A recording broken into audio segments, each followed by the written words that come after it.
நடந்த ஒரு சம்பவத்தை நான் உங்களுக்கு சொல்கிறேன். ஒரு சிங்கிள் பேரண்ட்டாக இருக்கிறவங்க ஒரு நாள் அந்த பிள்ளையோட பேசிகிட்டு இருக்கிறாங்க.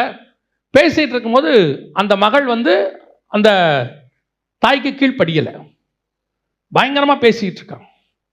அப்படி பேசுகிறாங்க. கடைசியில் அந்த அம்மா அழுதுகிட்டே போகிறாங்க. அழுதுகிட்டே போகும்போது நான் அதை பார்த்துக்கிட்டே இருக்கிறேன். இப்போ நான் ஆண்டவர்கிட்ட கேட்குறேன், ஏன் ஆண்டவரே, இந்த அம்மா கஷ்டப்பட்டு கணவன் இல்லாமல் இந்த பிள்ளையை வளர்க்குது, ஆனால் இந்த பிள்ளை அந்த அம்மாவுக்கு கீழ்ப்படிய மாட்டேங்குது, என்ன காரணம்?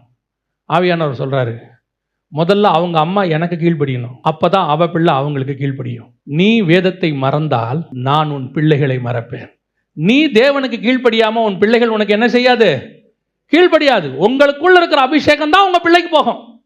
நாம சரியில்லாமல் நம்ம பிள்ளைகள் கண்டிப்பாக என்ன ஆகாது? சரியாகாது. அதையும் தாண்டி அது சரியா இருக்குதுன்னா கர்த்தருடைய பெரிய கிருபை. அல்லேலூயா.